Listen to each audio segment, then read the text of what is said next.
Hey everyone, this is Oslin, dropping in with another video for Golem Lord Argelmach. This will be the 4th boss in the Blackrock Depths Time Walking Raid, which we'll be covering on Heroic difficulty.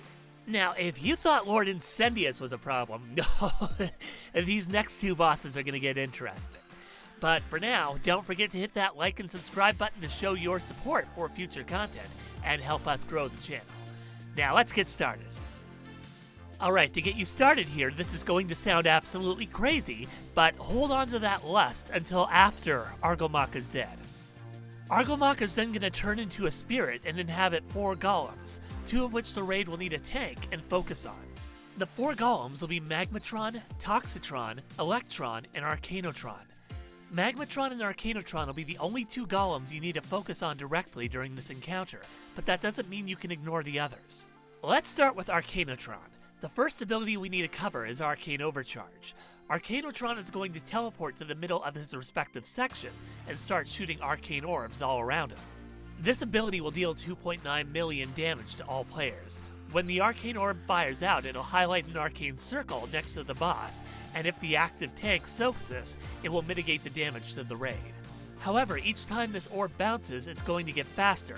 The player will take close to 1 million damage, plus an additional 10% for each bounce they intercept. This debuff will last for 40 seconds. You'll want to limit your intercepts to about 4 or 5 stacks, which will keep your raid team and healers happy. Electron will strike targets with Chain Lightning, but his 2 most dangerous abilities are going to be Livewire and Lethal Attraction. Livewire will place a big blue circle on 2 random players. Those 2 players will need to quickly distance themselves from other raid members, at which point healers will need to remove the debuff. While Livewire is active, it'll inflict pulsing nature damage to all players within 12 yards. When it's removed, it'll explode for 2.4 million damage to all players within 12 yards. Second is Lethal Attraction. This will tether 2 players with a golden wire. Those 2 players will then have 6 seconds to stack together and wait for the golden circle beneath them to fall off. Otherwise, both players will take 5.8 million damage. For both Magmatron and Toxitron, Toxitron is going to spit out chemical bombs. Players will want to avoid these. The pools can be burned away by quickly pointing Magmatron's flamethrower towards them.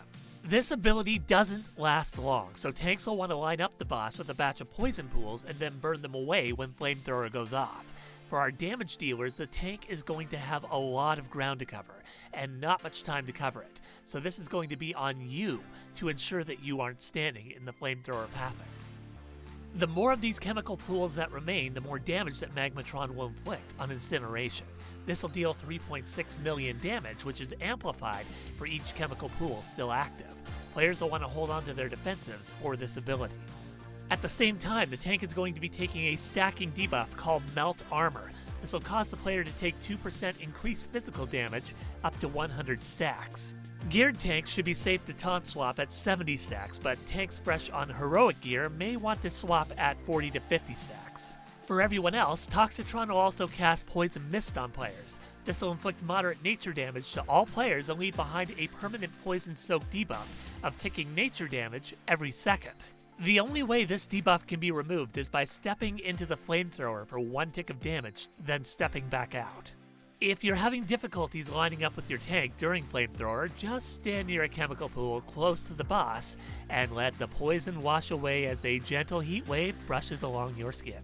Periodically during the encounter, you're going to see the room cluttered in arcane orbs. This is caused by Arcanotron's power generator ability and will slowly move towards each golem.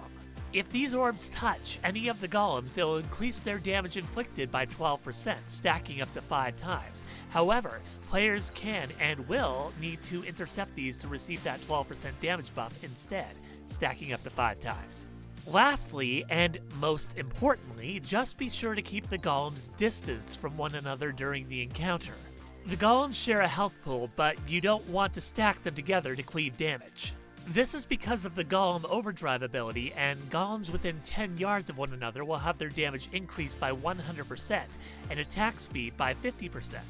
This affects stacks. And that's it for the Argelmach encounter. I hope you found this guide helpful, and let me know what strategies you have for dealing with this boss in the comments below.